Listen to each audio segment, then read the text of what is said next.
Salut les filles, je reviens vers vous parce que je voulais vous parler de mes acquisitions internet.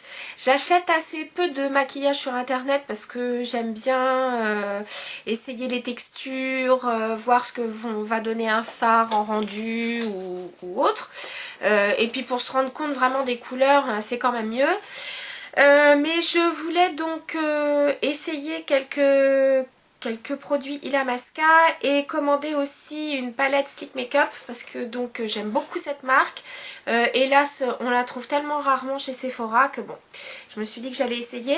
Donc pour Sleek Makeup, et bien donc j'ai commandé sur eBay à un vendeur professionnel une des palettes donc divine de chez Sleek Makeup et j'ai pris The Original.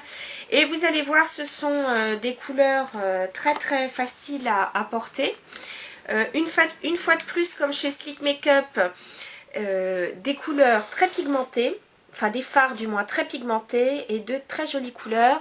Donc aussi bien un kaki bronze, un kaki vert, un teal comme je les aime, un bronze.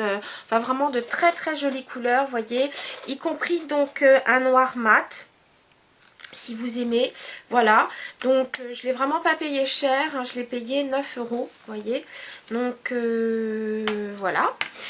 Et puis donc j'ai commandé donc des produits Illamasqua. Illamasqua, c'est une marque anglaise, elle a 6, je sais plus combien, elle est pas très très vieille comme marque, parce qu'il y a pas longtemps ils faisaient leur anniversaire, parce que les filles de Pixie Woo y étaient invitées.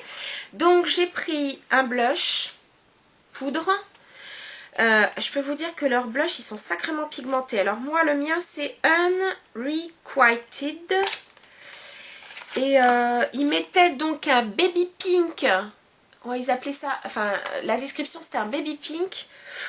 Ouais, baby pink, oui d'accord, mais alors au niveau pigmentation, voyez, c'est bien pigmenté. Remarquez, on en a pour son argent. C'est pas... Enfin, c'est pas trop cher, oui et non, parce que c'est vrai que la livre sterling est plus chère que l'euro. Donc, les prix, je trouve, sont un peu les mêmes. Enfin, je trouve que c'est un peu les mêmes prix que Benefit. Donc, c'est pas... Enfin, je veux dire, c'est pas donné, hein. C'est, voilà. Mais enfin, ce sont des produits de bonne qualité. J'ai pris aussi un rouge à lèvres. Alors, pareil, c'est vrai que... Ce qui est dommage par contre, c'est que ils font pas de swatch. Donc c'est bien dommage. Donc c'est un nude. Vous allez me dire encore. Et oui. J'arrive pas à faire autrement. Mais c'est un nude, comment dire. Voyez.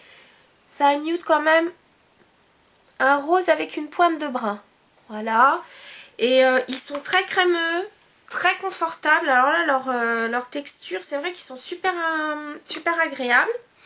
Et puis donc, j'avais entendu parler sur internet de leurs pinceaux. A priori, tous leurs pinceaux sont en synthétique. En tout cas, celui-ci, c'est sûr. C'est un pinceau pour eyeliner. Je l'ai déjà utilisé dans une de mes dernières vidéos. C'est vrai que les poils sont très très fermes. La coupe est très fine, donc pour se faire pareil un coup d'œil un trait très fin, c'est pas mal. Donc voilà. Dans une de mes dernières revues, le Tokidoki, les poils sont plus courts. Donc par exemple, si on est quelqu'un avec de grands cils, ça risque d'être un peu juste, alors que celui-là, vous voyez, il est plutôt pas mal fichu. Donc voilà, c'était mes petits produits trouvés sur internet. De bonnes trouvailles. Voilà. Salut les filles!